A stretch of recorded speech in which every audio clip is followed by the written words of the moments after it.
জ্যৈষ্ঠের অমাবস্যা আধার ঘনিয়ে আসে, মা কালীর রূপে আজ যেন মহিমা মেশে।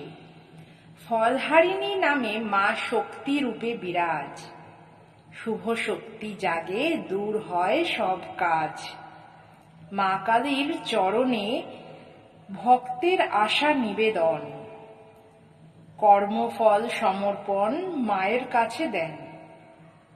বিদ্যা, কর্ম আর অর্থভাগ্যের উন্নতি, মা কালীর কৃপায় হয় সব শান্তি। মা তুমি শক্তি, মায়ের রূপী মা কালী, শুভ ফল দাও, দূর করো সব কালি। ফলহারিণী রূপে মা তুমি বিরাজ করো, সকলের মঙ্গল আজ তুমি দাও।